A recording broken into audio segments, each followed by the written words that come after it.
ಅರಳಗುಂಡಗಿಯಲ್ಲಿ ಜಗಣಬಸವೇಶ್ವರರ ರಥೋತ್ಸವ ವೈಭವ. ರಥದ ಗಾಲಿಗೆ ಸಿಲುಕಿದ ಮಹಿಳೆ, 2 ಕಾಲುಗಳಿಗೆ ತೀವ್ರ ಗಾಯ. ಯಡ್ರಾಮಿ ತಾಲೂಕಿನ ಅರಳಗುಂಡಗಿ ಗ್ರಾಮದಲ್ಲಿ ಭಾನುವಾರ ಜಗಣಬಸವೇಶ್ವರರ ಜಾತ್ರಾ ಮಹೋತ್ಸವದ ಅಂಗವಾಗಿ ನಡೆದ ರಥೋತ್ಸವವು ಭಕ್ತಿಭಾವದಿಂದ ನೆರವೇರಿತು. ಆದರೆ ಈ ವೇಳೆ ಸಂಭವಿಸಿದ ದುರ್ಘಟನೆಯಲ್ಲಿ ಮಹಿಳೆಯೊಬ್ಬರ 2 ಕಾಲುಗಳು ರಥದ ಗಾಲಿಗೆ ಸಿಲುಕಿಕೊಂಡು ತೀವ್ರ ಗಾಯಗೊಂಡ ಘಟನೆ ನಡೆದಿದೆ. ಗ್ರಾಮದ ನಾಗಮ್ಮ ಕರೆಪ್ಪ ಯಲಗೋಡ ಎಂಬುವವರು ದೇವಸ್ಥಾನದ ಎದುರು ಫಳಾರ ಹಾಕಿಸಿಕೊಳ್ಳುತ್ತಿದ್ದ ವೇಳೆ ಭಕ್ತರು ಎಳೆಯುತ್ತಿದ್ದ ರಥದ ಗಾಲಿಗೆ ಅವರ ಕಾಲು ಸಿಲುಕಿಕೊಂಡು ನಜ್ಜುಗುಜ್ಜಾಗಿದೆ.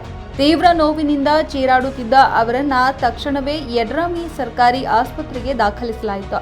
ಬಳಿಕ ಹೆಚ್ಚಿನ ಚಿಕಿತ್ಸೆಗಾಗಿ ಕಲಬುರಗಿ ಆಸ್ಪತ್ರೆಗೆ ಕರೆದೊಯ್ಯಲಾಗಿದೆ ಎಂದು ತಿಳಿದುಬಂದಿದೆ.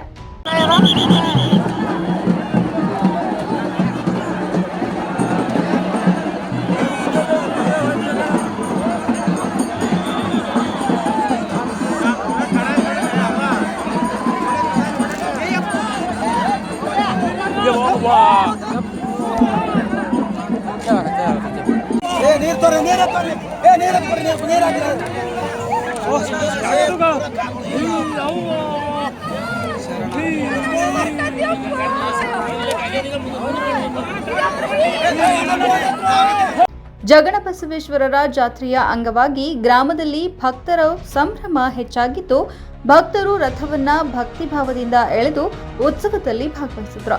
ವಿವಿಧ ವಾದ್ಯಗಳೊಂದಿಗೆ ರಥೋತ್ಸವದ ಮೆರವಣಿಗೆ ನಡೆಯಿತು. ದೇವಸ್ಥಾನದಲ್ಲಿ ವಿಶೇಷ ಪೂಜೆಗಳು ಹಾಗೂ ಭಕ್ತರಿಗೆ ದಾಸೋಹ ವ್ಯವಸ್ಥೆಯನ್ನ ಮಾಡಲಾಗಿತ್ತು. ಜಾತ್ರಾ ಮಹೋತ್ಸವದ ಹಿನ್ನೆಲೆ ಗ್ರಾಮದಲ್ಲಿ ಸಾವಿರಾರು ಭಕ್ತರು ಭಾಗವಹಿಸಿ ದೇವರ ದರ್ಶನ ಪಡೆದರು.